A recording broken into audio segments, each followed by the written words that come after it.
Namaku Ardi. Umurku 7 tahun waktu semua ini dimulai. Kami tinggal di sebuah rumah kecil di pinggiran desa, tak jauh dari hutan bambu yang kata orang-orang sudah ada sejak zaman kakek buyut belum lahir. Aku suka rumah kami.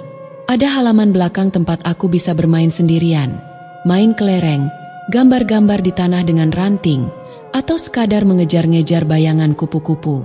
Di pojok halaman, ada pohon mangga tua yang selalu berbunga, meskipun tak pernah berbuah. Aku tinggal bersama ibu. Ayah hanya pulang sebulan sekali karena bekerja di kota. Setiap malam, ibu selalu memelukku sebelum tidur, meski kadang-kadang sambil mengeluh lelah. Ardi, kamu kok nggak bisa diam, sih? Ibu ini capek seharian. Tapi aku tahu, ibu tetap menyayangiku. Pelukannya hangat, pelukannya selalu membuatku tenang. Pagi itu sama seperti pagi-pagi lainnya. Aku bangun saat suara ayam tetangga berkokok. Udara pagi masuk dari celah jendela, membawa bau embun dan kayu basah. Aku duduk di pinggir ranjang, menggosok mata, lalu tersenyum saat melihat sepatu baruku di pojok kamar. Hari ini aku mau memakainya ke sekolah, meski sekolah kami cuma bangunan kecil berlantai semen yang licin saat hujan. Ibu, aku pakai sepatu baru ya? Teriakku sambil loncat dari ranjang. Ibu muncul dari dapur, masih pakai daster lusuh dan rambut diikat asal. Ia tersenyum, senyum lelah tapi ada sayang di situ. Iya, asal jangan kotorin. Sepatu itu mahal loh. Ibu nabung 2 bulan buat belinya. Aku mengangguk cepat. Siap, Bu. Sarapan kami pagi itu sederhana. Nasi goreng kecap dan kerupuk udang. Aku makan lahap, sambil sesekali menengok ke arah luar jendela. Hutan bambu itu tampak hijau dan diam. Di antara celah-celah pohon, kadang aku melihat kabut menggantung, seperti tirai tipis yang menunggu angin untuk menyingkapnya. Ibu, kataku sambil menunjuk ke sana. Itu hutan bambunya kenapa selalu berkabut, ya? Ibu menoleh sebentar. Namanya juga hutan tua. Jangan pernah ke sana, ya? Banyak yang bilang ada sesuatu di dalamnya. Aku menelan ludah. Sesuatu kayak apa? Ibu diam sejenak, lalu ia menjawab, "Nggak tahu juga, tapi sejak dulu, anak-anak kecil dilarang main ke situ. Katanya, kalau sudah masuk, bisa lupa jalan pulang." Aku mengangguk pelan, tapi dalam hati, rasa penasaran tetap berputar-putar. Kadang, aku merasa seperti ada yang mengintip dari balik bambu-bambu itu. Tapi saat ku tatap lebih lama, tak ada siapa-siapa. Hari berlalu cepat. Sepulang sekolah, aku bermain di halaman belakang. Hari itu aku menggambar sesuatu di tanah dengan ranting, rumah kecil, aku dan ibu, dan satu lingkaran besar yang entah kenapa ingin aku tambahkan, semacam pintu bundar. Aku sendiri tidak tahu kenapa menggambarnya. Saat senja datang dan suara adzan maghrib menggema dari kejauhan, ibu memanggilku masuk, tapi aku masih belum selesai menggambar pintu kecil itu. "Ardi, masuk sekarang, udah malam." Suara ibu agak tinggi. Aku berlari masuk. "Iya, Bu." Ibu terlihat lebih lelah dari biasanya. Mungkin karena listrik sempat mati siang tadi, dan ibu harus masak pakai tungku belakang. Malam itu aku tidur seperti biasa, tapi sebelum benar-benar terlelap, aku mendengar suara seperti seseorang mengetuk lantai kayu di bawah ranjangku. 1, 2, 3 ketukan pelan. Aku mendekap bantal. Mungkin hanya tikus atau ranting jatuh dari pohon di luar. Tapi anehnya, aku justru merasa suara itu datang dari dalam kamar. Aku menunduk, mencoba melihat ke kolong ranjang. Gelap, hanya hitam. "Jangan lihat," bisik hatiku sendiri. Aku pun menarik selimut sampai ke dagu, dan akhirnya tertidur, tanpa tahu bahwa sejak malam itu, ada sesuatu yang mulai memperhatikanku. Bukan dari luar jendela, tapi dari bawah. Aku terbangun. Belum pagi, masih gelap. Jam dinding di kamarku seperti berdetak lebih lambat dari biasanya. Dan suara itu, ketukan itu, masih ada. Bahkan kali ini, terasa lebih dekat. Aku mencoba menelan ludah. Badanku menggigil walau pintu kamar tertutup dan jendela tidak terbuka. Angin malam seharusnya tak masuk, tapi entah kenapa, terasa dingin, seperti embun yang menempel di tulang. Aku memberanikan diri duduk. Mataku menatap lantai. Suara itu dari kolong ranjangku. Aku tahu, ada tikus, ya? Gumamku pelan, tapi hatiku tak percaya kata-kataku sendiri. Kasurku bergeser sedikit, seperti ada yang mengangkatnya dari bawah, lalu menurunkannya kembali secara perlahan. Aku melompat turun dan berlari keluar kamar. Nafasku memburu. Kutemukan ibu di ruang tengah, sedang menyetrika baju dengan setengah mengantuk. "Ibu!" teriakku. Ibu menoleh dengan kaget. "Kamu kenapa, Ardi?" Aku menunjuk ke arah kamarku. "Di bawah ranjang, Bu, kayak ada yang ngetuk-ngetuk." Ibu menghela napas panjang, lalu meletakkan setrika. "Kamu mimpi, ya? Atau masih kebawa cerita horor dari temanmu?" "Beneran, Bu, ada suara." Ibu berdiri dan mengusap kepalaku. Udah malam. Mungkin tikus. Nanti ibu kasih perangkap. Sekarang tidur lagi, ya." "Tapi ibu capek. Ardi, jangan bikin ibu tambah pusing, ya." Aku terdiam. Ingin marah, tapi tak bisa. Ingin menangis, tapi ku tahan. Lalu, aku kembali ke kamar. Kali ini, ku tarik bantal dan selimutku ke ruang tengah. "Tidur di sini aja, Bu." Ibu menghela napas, tapi membiarkanku berbaring di lantai ruang tengah. Keesokan harinya, segalanya kembali normal. Suara itu menghilang, seolah hanya hayalan semata.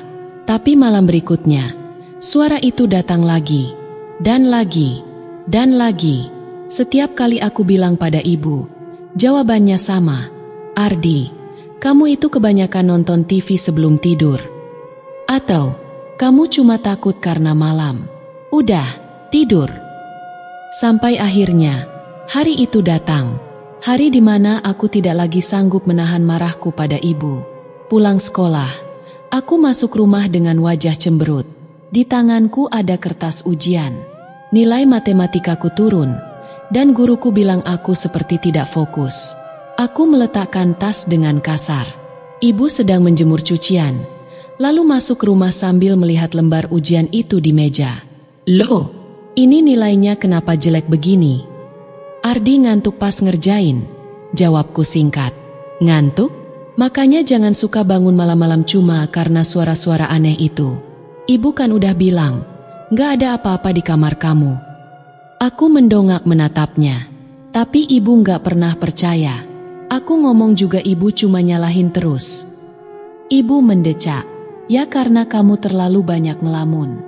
Ibu kerja sendirian. Gak bisa setiap saat nurutin kamu, Ardi." Aku terdiam, tapi ada yang terasa meletup dalam dada. Sesuatu yang selama ini ku tahan. Kalau ibu gak mau dengerin aku, ya udah, aku juga gak mau ngomong lagi. "Ardi," suara ibu mulai meninggi. "Kamu ini kenapa sih? Udah kayak bukan anak ibu." Kalimat itu menusukku. Kata-katanya mungkin hanya meluncur karena lelah, tapi buatku, rasanya seperti pintu kecil di dalam dada tertutup rapat. Aku berdiri, mengambil jaket tipisku, lalu melangkah ke pintu. "Mau kemana kamu?" tanya ibu. "Gak tahu," jawabku cepat. "Ardi, jangan aneh-aneh." Aku menatapnya sekali lagi. Ibu juga gak dengerin aku. Lalu aku melangkah pergi, keluar, menuruni undakan halaman, melewati jalan setapak yang biasa kupakai untuk main, dan terus berjalan ke belakang, ke arah pohon mangga, dan lebih jauh lagi. Langkah kakiku membawaku ke ujung tanah. Tanah yang ditumbuhi bambu-bambu tinggi dan rapat. Disitulah hutan itu menunggu. Aku tahu ibu bilang jangan pernah masuk. Tapi saat itu, aku tak peduli. Aku ingin ibu tahu bagaimana rasanya tidak didengar. Dan saat kakiku melewati batas pertama rumpun bambu itu, angin berhenti. Suara burung menghilang. Dan sinar matahari seolah tidak bisa masuk ke dalam. Aku melangkah lebih dalam, tidak sadar bahwa sejak saat itu, aku tidak akan melihat rumahku lagi. Setidaknya, tidak dalam waktu yang seharusnya. Langkah-langkahku menembus semak dan akar yang menjalar seperti ular tidur.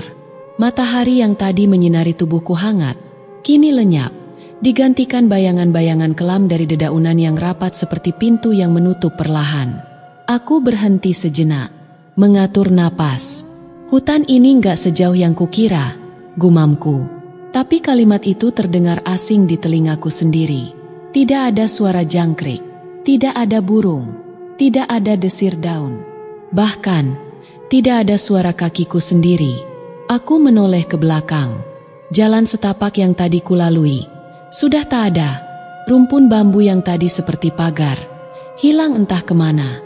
Semua berubah menjadi hutan yang padat, lembab, dan seperti menatapku. Aku mulai panik.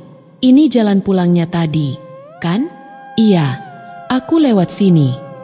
Kutapaki lagi beberapa langkah ke belakang.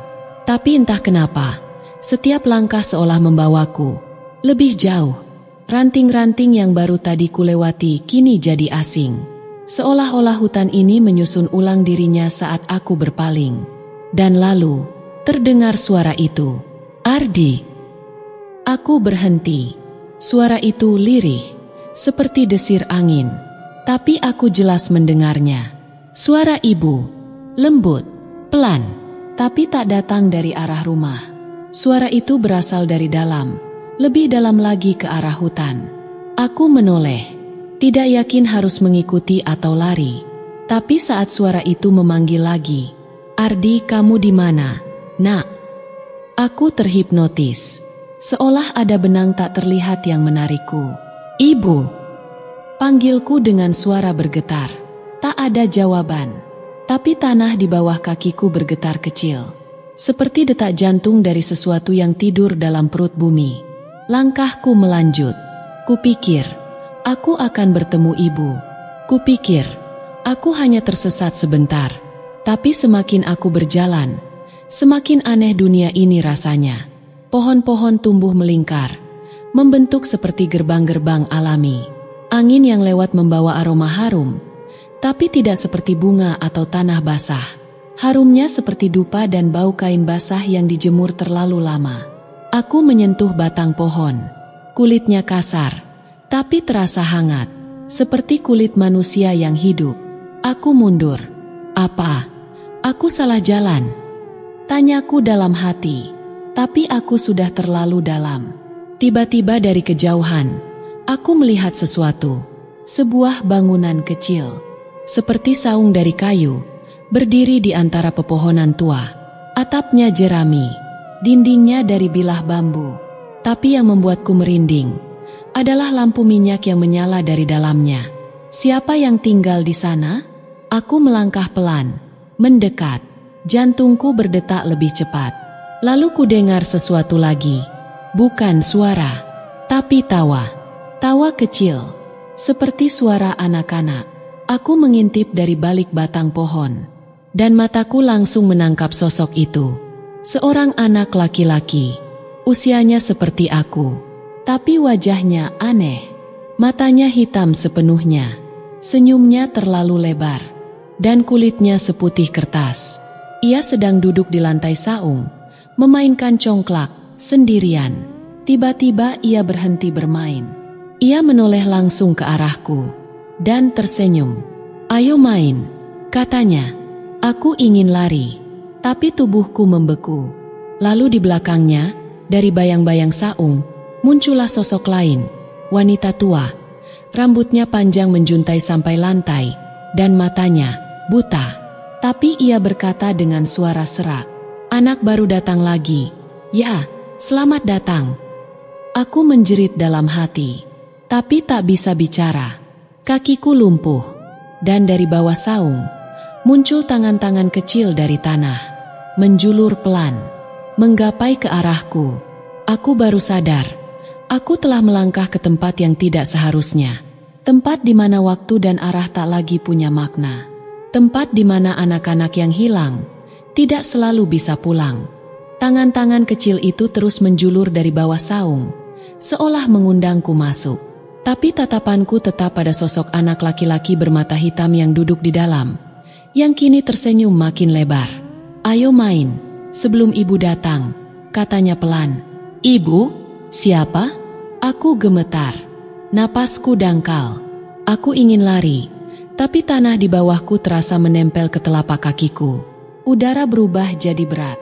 Seolah hutan ini ingin aku tetap di sini. Wanita tua itu mendekat ke ambang pintu saung, menyeret rambut panjangnya di tanah.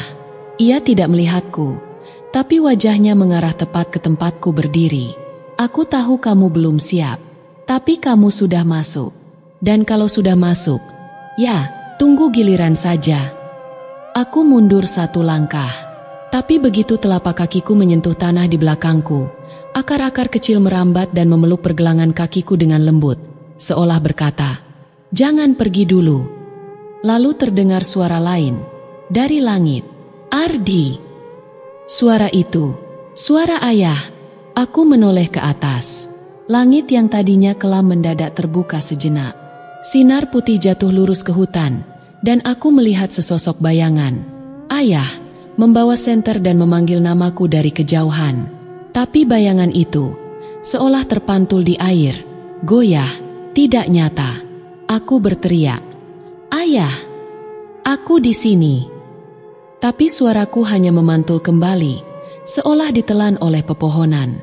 Bayangan ayah pun menghilang secepat ia muncul, seperti mimpi atau sisa ingatan yang memudar. "Sudah," kata si anak laki-laki dari dalam saung. "Kalau kau terus lihat ke atas, nanti matamu sakit." "Aku harus pulang," gumamku, hampir menangis. Wanita tua itu tertawa kecil. "Anak-anak selalu bilang begitu. Tapi siapa yang benar-benar ingin pulang? HM? Di sini, kau tidak akan dimarahi, tidak akan disuruh belajar, tidak akan disuruh tidur cepat." Aku menelan ludah. "Tapi, aku punya keluarga." Seketika saung itu seperti berdetak. Dindingnya bergetar pelan. Dan dari dalam tanah di bawah saung, terdengar bisikan, "Kami juga dulu punya keluarga." Tangan-tangan kecil itu kini tidak hanya meraihku. Mereka mulai menulis di tanah. Nama-nama. Semua dengan tulisan yang seperti ditoreh dengan ujung kuku. Dan aku membaca salah satunya. Namaku, Ardi. Tidak mungkin. Aku mundur, panik. Aku belum mati. Aku belum mati. Si anak laki-laki berdiri, kini mendekat ke ambang pintu saung. Tubuhnya kurus dan kaku. Ia berjalan seperti boneka kayu, dan saat ia menatapku, suaranya berubah dingin. "Mati itu kata yang tidak berlaku di sini." Tiba-tiba, dari balik pepohonan, muncul cahaya, bukan dari senter, bukan dari langit, tapi seperti kunang-kunang, ratusan jumlahnya. Mereka beterbangan, mengelilingiku. Lalu satu di antaranya, lebih besar dan bersinar lembut, mendekat ke wajahku. Di tengah cahayanya, kulihat sosok perempuan, perempuan muda. Wajahnya asing, tapi menatapku dengan hangat. "Ikuti aku sebelum semuanya terlambat," katanya. Aku tak tahu siapa dia, tapi di balik sorot matanya, ada rasa rindu yang aneh, seperti aku pernah mengenalnya, di suatu tempat, di waktu yang entah kapan. Aku menoleh ke arah saung. Si anak laki-laki kini berdiri di tengah tangan-tangan kecil yang menggapainya. Di belakangnya, wanita tua itu kini memejamkan mata, berdoa dengan gumaman yang tidak ku mengerti. Aku harus memilih, tetap tinggal di tempat yang membekukan waktu, atau mengikuti cahaya yang belum tentu membawaku ke rumah. Tapi sesuatu dalam diriku mengatakan bahwa aku masih punya kesempatan. Aku melangkah ke arah cahaya, dan saat aku mulai berjalan mengikuti sosok bercahaya itu, hutan di sekelilingku mulai berbisik. Bukan hanya satu suara, tapi banyak. Anak-anak, wanita, pria tua, semuanya menyebut namaku, memintaku kembali. Namun langkahku mantap. Aku baru sadar, hutan ini menyimpan lebih dari sekadar pohon dan semak. Ia menyimpan mereka yang lupa pulang. Dan aku tidak ingin menjadi bagian dari mereka. Aku terus berjalan mengikuti cahaya itu. Cahaya yang memancar dari perempuan muda yang melayang tenang di antara kabut. Ia tak berkata apa-apa lagi, hanya sesekali menoleh ke arahku seolah memastikan aku masih mengikutinya. Setiap langkah membawaku menjauh dari suara-suara yang memanggil namaku. Suara anak-anak yang tertahan. Bisikan-bisikan dalam bahasa yang tak kupahami. Kadang terdengar seperti suara ibu, tapi nadanya salah. Terlalu dingin, terlalu berat. Langit di atas hutan berubah. Dari gelap pekat menjadi merah tua. Seperti senja yang dipaksa bertahan terlalu lama. Aku tak tahu sudah berjalan berapa lama. Tapi tubuhku tidak lelah, tidak lapar, tidak haus. Seperti aku ditarik oleh waktu yang beku tapi tetap bergerak. Perempuan bercahaya itu akhirnya berhenti. Kami sampai di sebuah bukit kecil. Di sana, berdiri pohon raksasa dengan akar menjuntai seperti tirai. Pohon itu sangat besar, bahkan batangnya bisa menelan 5 orang dewasa jika berpelukan. Di bawahnya, ada lubang sempit, seperti terowongan, dan di dindingnya, tertulis sesuatu. Aku mendekat untuk membaca. Batas antara lupa dan pulang. Perempuan itu akhirnya berbicara lagi. Kau bisa pulang, tapi tak semua bagian dari dirimu akan ikut. Ada kenangan yang harus kau tinggalkan di sini. Aku menggigit bibir.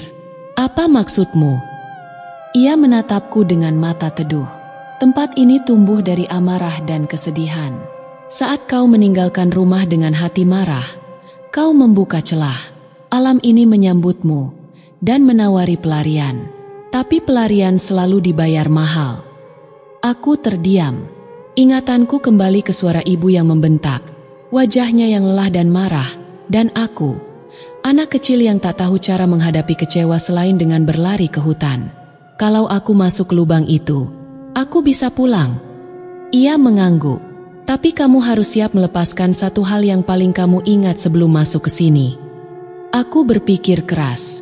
Apa itu? Sepedaku? Mainan robotku? Boneka kecil dari ayah?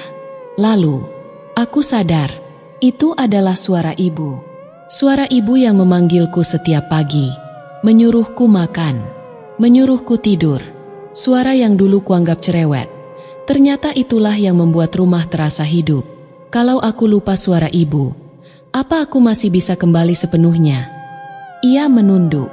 Kau bisa kembali ke dunia, tapi akan ada bagian dari hatimu yang kosong selamanya. Aku menggigil. Lalu ia membentangkan tangan, dan dari dalam tubuhnya muncul cahaya yang lebih besar, membentuk semacam lingkaran di atas lubang. Jika kau yakin, masuklah. Tapi ingat, satu kenangan akan tertinggal di sini. Aku menatap lubang itu. Gelap, dingin, sunyi. Tapi di ujungnya, entah kenapa, aku merasa ada sinar. Seperti pagi, aku memejamkan mata, lalu berkata pelan, aku ingin pulang. Meski aku harus kehilangan sebagian diriku, aku ingin pulang. Dan aku melangkah, masuk ke dalam lubang itu. Gelap menyambutku seperti pelukan. Angin mengelus wajahku. Dan entah dari mana, terdengar suara kecil yang samar. Ardi, Ardi. Tapi bukan suara ibu. Itu, suara seseorang yang lebih muda. Mungkin aku sendiri, diri kecilku yang masih ingin bermain selamanya, yang tidak ingin kembali. Aku terus melangkah, membiarkan kenangan itu tertinggal. Dan tepat saat aku hendak keluar dari ujung terowongan itu, aku lupa seperti apa suara ibu. Dan saat cahaya di ujung lorong itu menyilaukan mataku, aku terlempar keluar seolah baru dilahirkan kembali. Udara pagi yang dingin menyambutku, daun-daun basah menempel di bajuku, dan kaki-kakiku menginjak tanah yang nyata. Aku berada di tengah hutan, tapi hutan yang berbeda. Kabutnya tidak setebal sebelumnya. Cahaya matahari menyelusup di antara batang-batang pohon. Burung-burung berkicau, dan jauh di kejauhan, aku mendengar suara air mengalir. Aku masih mengenakan pakaian yang sama seperti waktu aku pergi. Tapi tubuhku terasa sedikit lebih tinggi, lebih berat. Tanganku gemetar saat menyentuh wajahku. Apakah aku bertambah besar? Apakah waktu di dunia nyata benar-benar telah berlalu? Aku menuruni bukit dengan tubuh gemetar. Lalu, kulihat jalan tanah yang kupahami. Jalan menuju desa. Hatiku berdebar saat langkahku membawa aku semakin dekat ke rumah. Ada ketakutan aneh yang tumbuh di dadaku. Bagaimana jika tidak ada yang mengenaliku? Bagaimana jika aku benar-benar terlambat? Tapi rumah itu masih di sana. Pagar kayu masih reot seperti dulu. Ada tanaman yang tumbuh liar di halaman. Dan jendela-jendela tertutup tirai lusuh. Aku mengetuk pelan. Tak ada jawaban. Lalu, ku beranikan diri membuka pintu yang ternyata tak terkunci. Suara engselnya berderit. Pelan, seolah menangis. Aku masuk. Bau kayu lembab dan debu menyambutku. Aku memanggil, "Bu?" Tapi tidak ada suara. Tidak ada jawaban. Aku mengulanginya. Lebih keras. "Bu." "Ayah." "Aku Ardi." Langkah kaki terdengar dari dapur. Lalu muncul seseorang. Seorang lelaki. Kumisnya tebal. Matanya merah. "Ardi?" Aku mengangguk cepat. "Ayah." Ia terpaku di tempat, seperti melihat hantu. Lalu dalam sekejap, ia berlari, memelukku erat. Tangannya gemetar, tubuhnya kaku, tapi pelukannya hangat, sangat hangat. "Ya Allah, Ardi, Ardi, ini kamu?"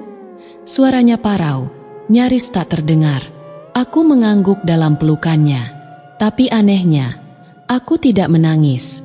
"Ayah, ibu di mana?" Pelukannya melemah. Ia menarik napas dalam-dalam. Ibumu jatuh sakit setelah kamu hilang. Dia selalu memanggil namamu setiap malam. Ia bilang, kamu pasti akan pulang. Tapi sebulan yang lalu, dia berhenti bicara.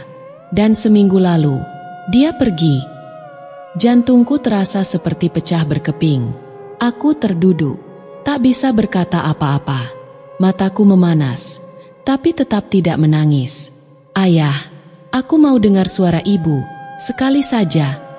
Ia menatapku dengan mata yang tak bisa menyembunyikan luka. Tapi dalam diriku, aku sadar, aku tak hanya kehilangan ibu. Aku kehilangan suara ibu. Aku mencoba membayangkan, mencoba mengingat nada suaranya saat membangunkanku. Suaranya saat menyuapi bubur. Suaranya saat memarahiku. Tapi yang muncul hanyalah kehampaan. Aku berlari ke kamar ibu, mencari apapun, rekaman, surat, pakaian. Tapi tak ada yang bisa mengembalikan suara itu.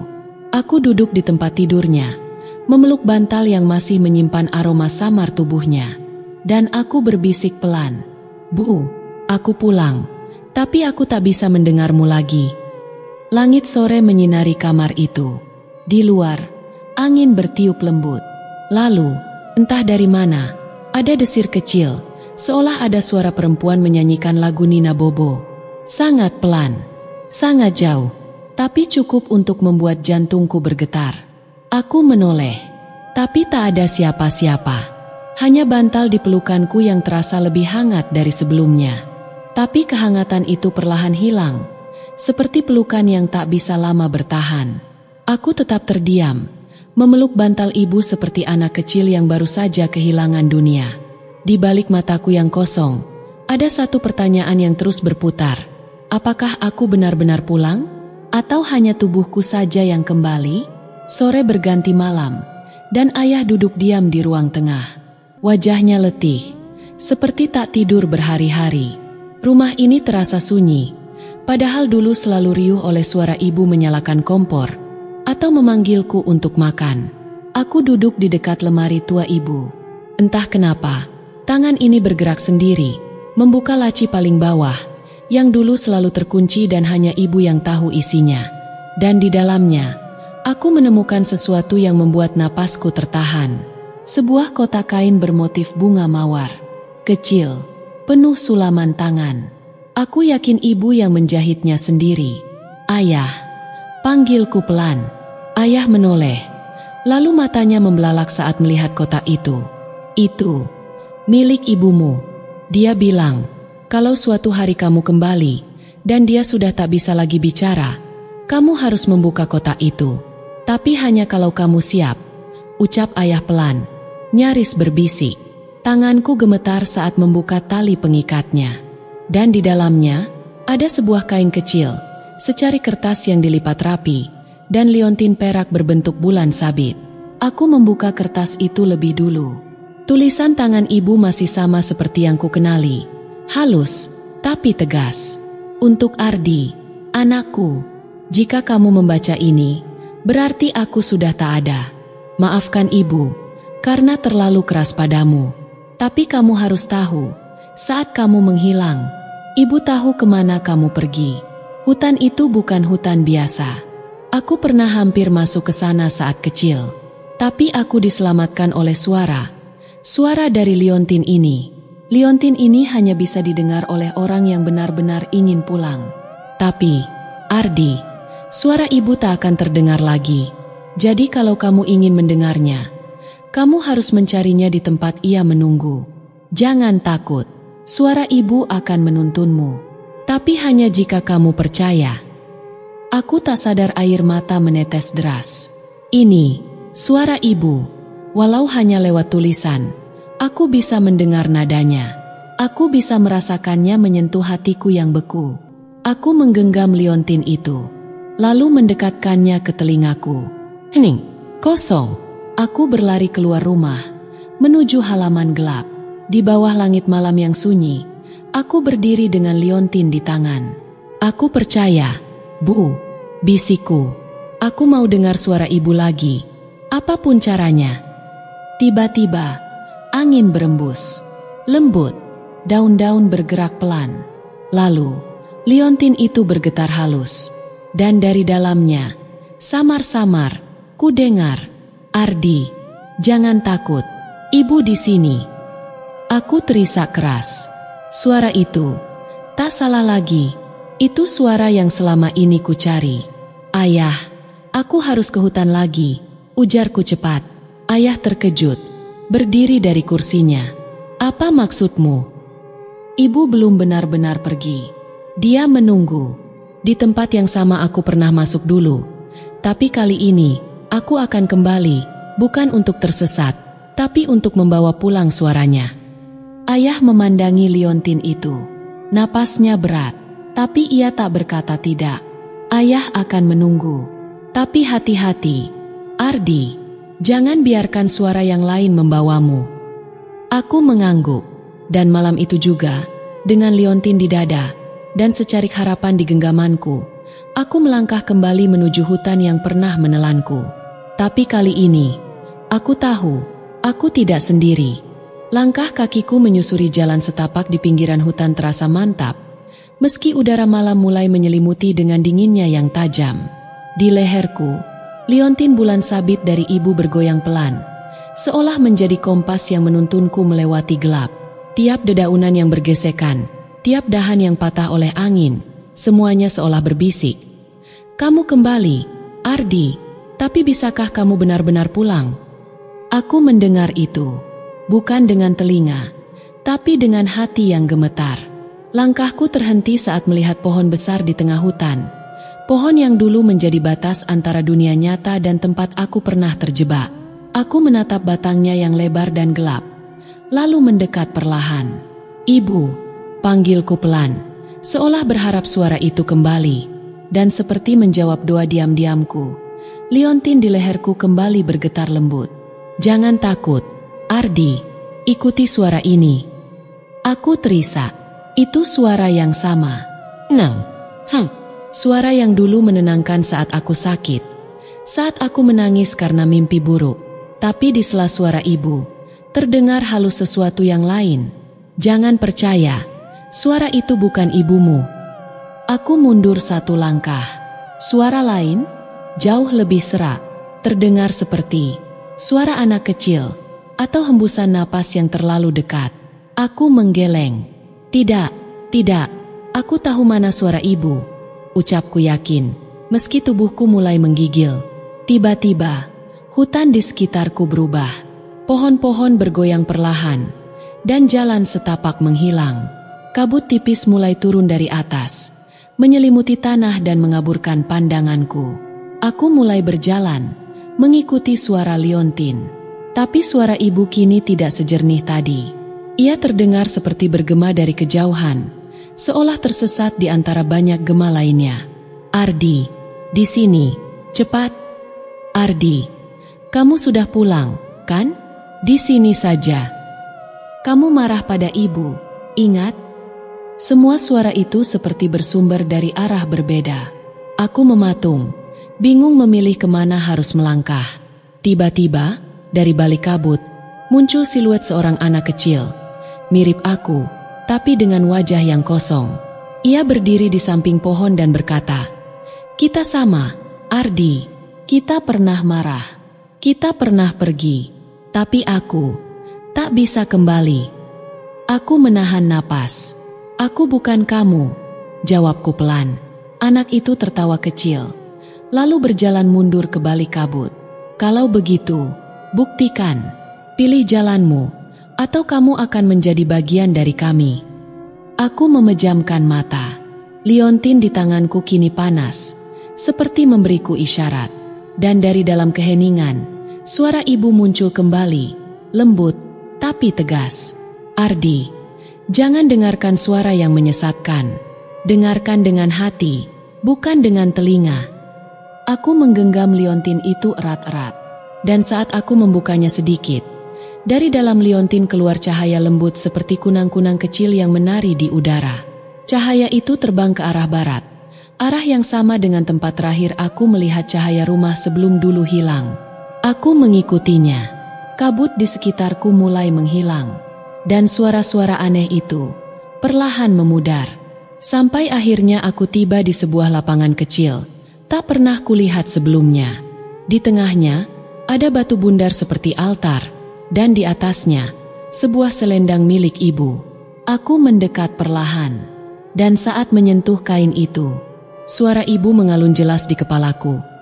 "Terima kasih, Ardi, karena kamu tidak menyerah." Mataku kembali berkaca-kaca, tapi belum sempat aku menjawab. Tanah di bawahku bergetar pelan. Langit di atas berubah warna, dan seluruh hutan seolah bergerak. Aku tahu, aku hampir sampai. Tapi jalan ini belum selesai.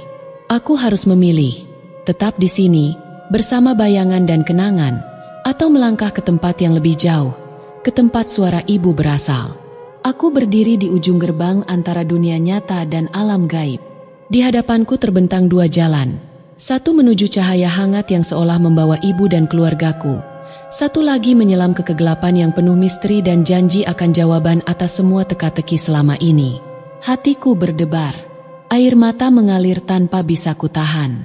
Aku merasakan kerinduan yang begitu besar pada ibu, tapi juga ketakutan yang menggerogoti setiap niatku untuk kembali.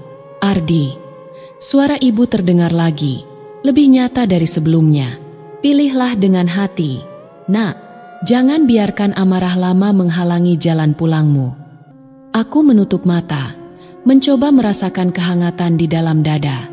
Bayangan semua momen bersama ibu dan ayah, tawa dan tangis kami, terputar seperti film di pikiranku.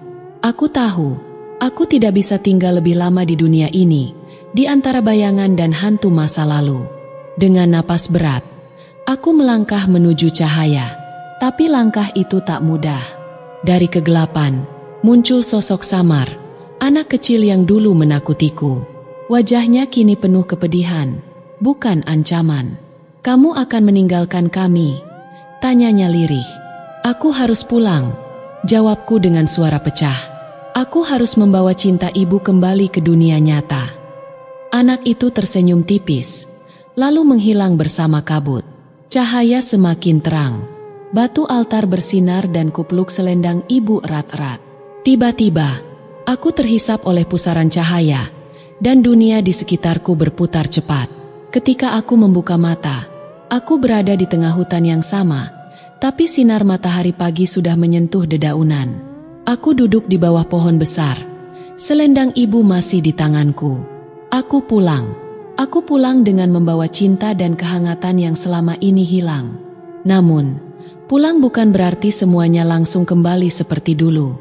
Ketika aku melangkah keluar dari hutan, pandanganku bertemu dengan sosok ayah dan warga desa yang sejak lama mencariku. Wajah mereka penuh harap dan air mata. Tapi aku tahu, aku juga harus mengungkapkan perjalanan yang tak bisa mereka mengerti. Ayah memelukku erat, dan aku rasakan kehangatan yang sangat kurindukan. "Ardi, kau sudah kembali," katanya dengan suara bergetar. Aku menatap ibu, yang kini berdiri di belakang ayah dengan senyum lembut dan mata penuh haru. Aku tahu, kemarahan yang dulu memisahkan kami kini larut bersama selendang yang kukantongi. "Kita bisa mulai lagi, Nak," ibu berkata pelan, dengan cinta yang lebih besar dari kemarahan. Tangisku tak tertahankan.